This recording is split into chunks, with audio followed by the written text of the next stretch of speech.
prophet says to us, Moshe Rabbeinu says to us, this is what happened when your friend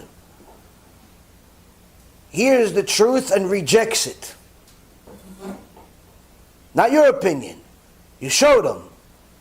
But he not only rejects it, she not only rejects it, but she says, I'm going to continue doing whatever I want. She could inherit this. Chas v'shalom. He will bliss himself in his heart, saying, Shalom yeli, peace will be with me, though I walk as my heart sees fit, thereby adding the watered upon the thirsty. Meaning, I'm going to continue doing whatever I want. Peace will be upon me.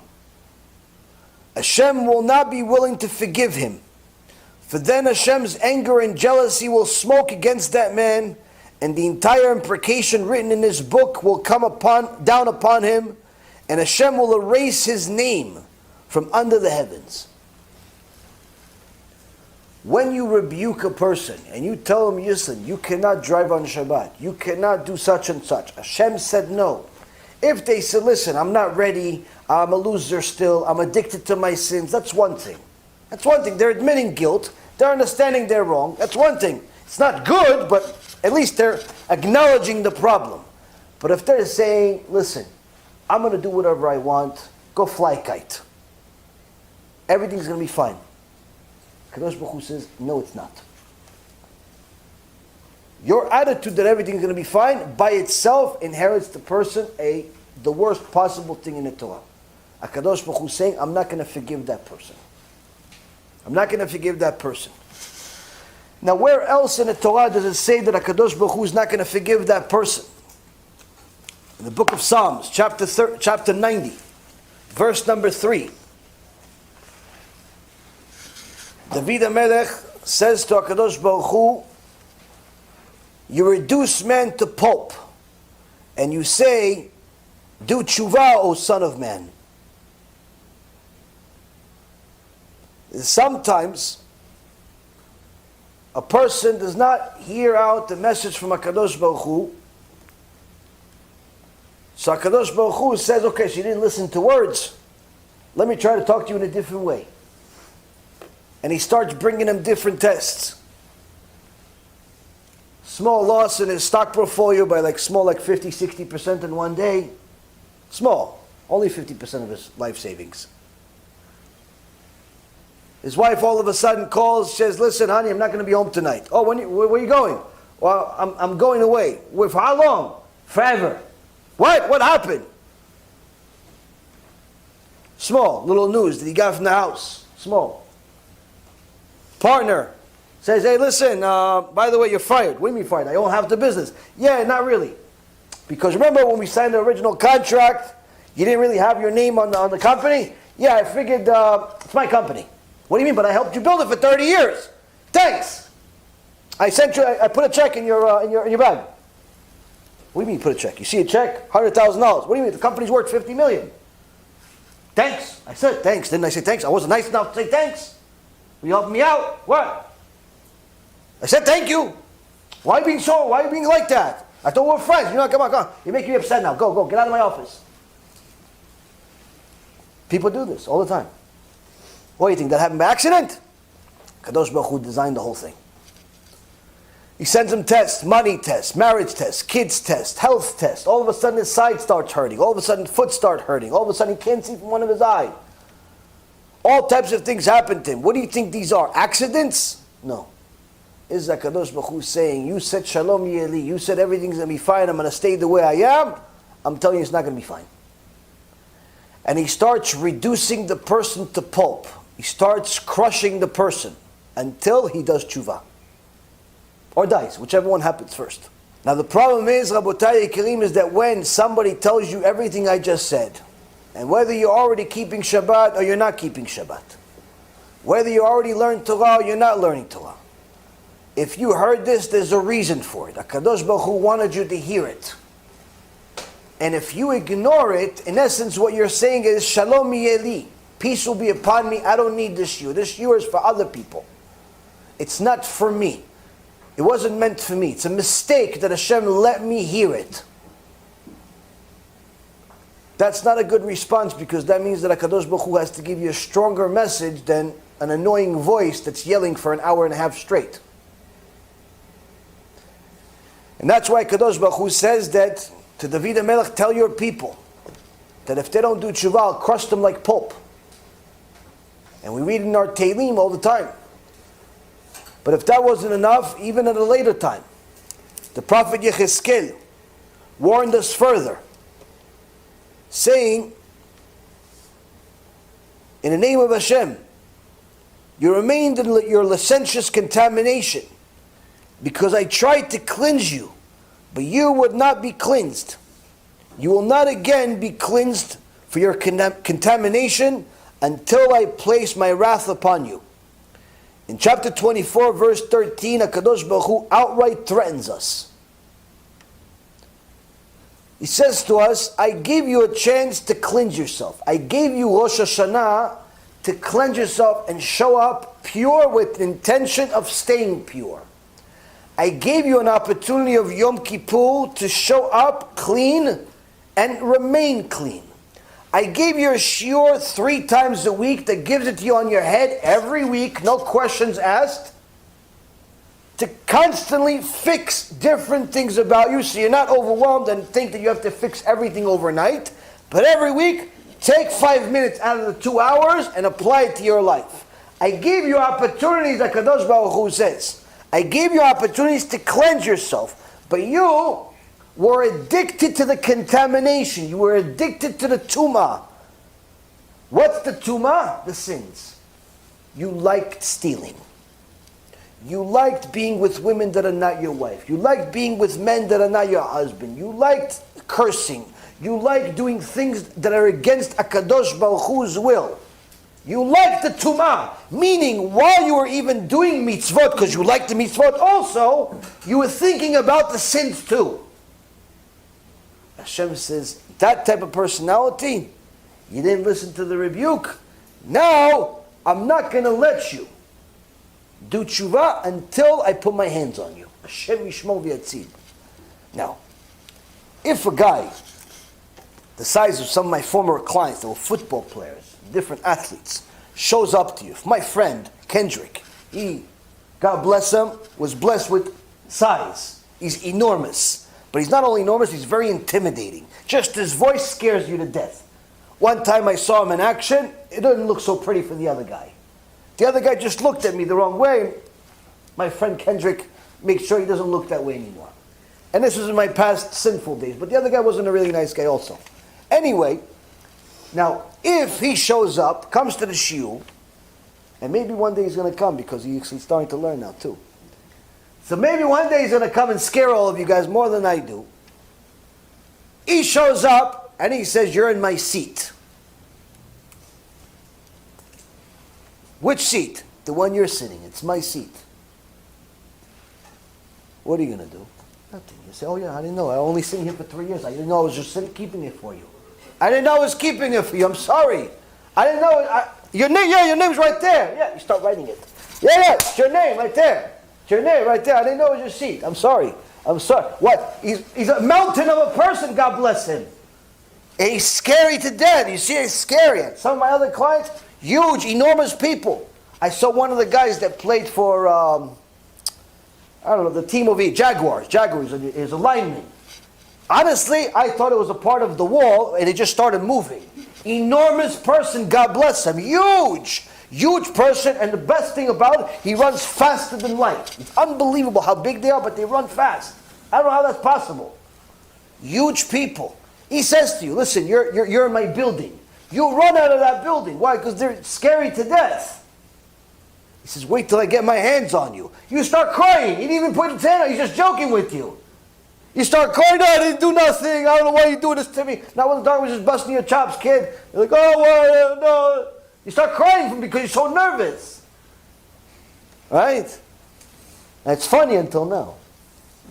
What if HaKadosh Baruch Hu says? What if HaKadosh Baruch Hu says to you, Oy lecha miyom adin, Woe to you on the day of judgment. Woe to you until I put my hands on you. Because that's what he says in this verse. I gave you a chance to do tshuva. I gave you Yom Kippur. I gave you Rosh Hashanah. I gave you a shiur. I gave you the books. I gave you the text messages. I gave you a bunch of chances. And you just didn't listen. Now, wait till I put my hands on you. All the linemen in the world are not even 1% of that fear. And that's in essence what HaKadosh Baruch Hu wants us to feel. He wants us to be scared like that. Why? Because when we're scared like that, we don't sin. Now a lot of people say, oh, why can't you teach for people to love Hashem? We do. But you cannot love Hashem without knowing who you're dealing with. You cannot love your wife. You cannot love your husband unless you met them first. You have to meet them. You have to get to know them and decide whether you love them or not. You have to spend some time with them. Now, once you spend some time with HaKadosh Baruch Hu, guess what? You get scared. Why? Because he told you. By the way, I love you, but if you don't do what I say, wait till I get my hands on you. I love you though. I'm going to give you food, I'm going to give you oxygen, I'm going to give you a wife, a husband, a dog, a cat, whatever, I'm going to give you everything. But also, just making sure you know, there's some rules.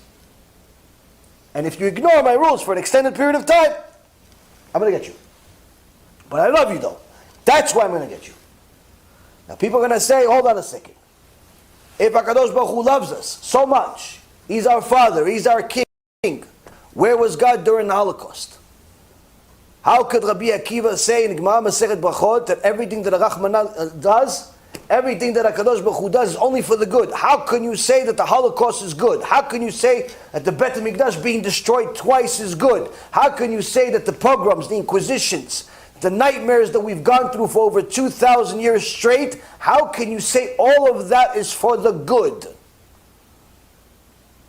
When you know Hashem a little bit better than the average person, you can see how it could be good. And that's because, Rabotai, Hashem, being our King,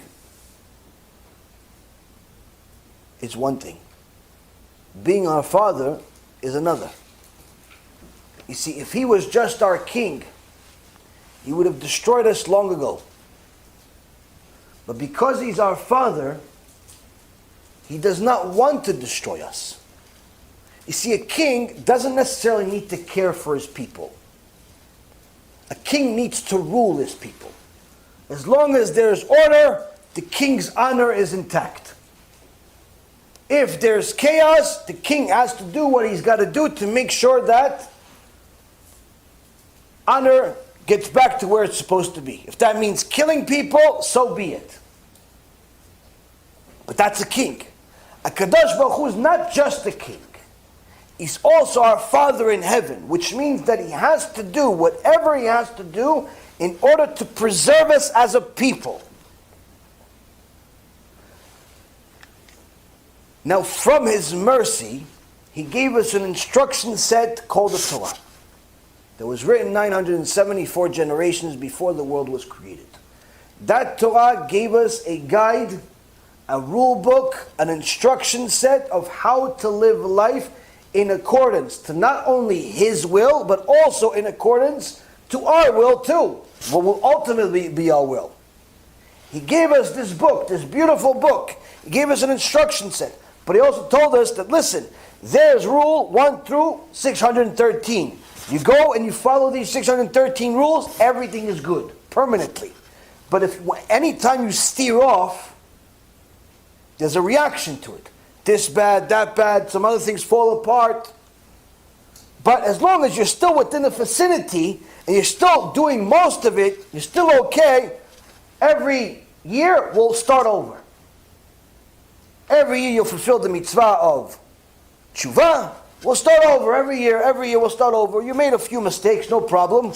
No human being can be so righteous to not sin. Every tzaddik makes sins even.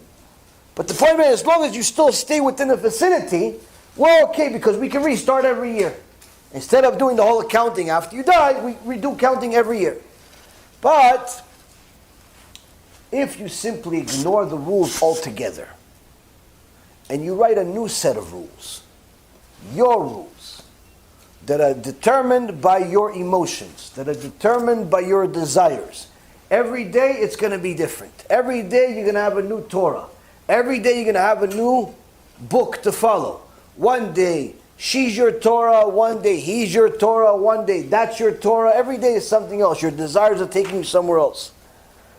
Now, if Hashem was only the king, he would simply say, listen, you're not a good servant, I have to destroy you. Finished. But because he's your Father in heaven, he doesn't want to do that. So he says, listen, because you're destroying yourself, and I don't want to put my hands on you, I'm going to send you a few messengers. They're going to knock on your door, threaten you a little bit. And he sends you a few messages. All of a sudden you have a little bit of pain. All of a sudden the bank is not working. All of a sudden there's a flat tire. All of a sudden there's a lawsuit. All of a sudden IRS decide to take interest in you. All of a sudden all types of things happen because Hashem said, hello? Hello? Anybody home? No. If you get the message, ashrecha, praiseworthy. Unfortunately, we don't get the message. We continue. Hashem lets it go for a little while longer. After a little while longer, hello? Anybody home? 5 Rosh Hashanahs have passed and you have yet to say I'm sorry once. 10 Rosh Hashanahs have passed and you have yet to say sorry once. 20 Rosh Hashanahs have passed and you have yet to say sorry once. You think that because you donate money to the synagogue, you donate money to some cause, that's a replacement of sorry? I'm sorry, but I do not want your money. And Hashem keeps coming back over and over and over again, and instead of saying I'm sorry, we say Shalom yiyeh li, peace will be upon me. And we put ourselves in a situation where Hashem says, now you will not be able to do tshuva until I put my hands on you.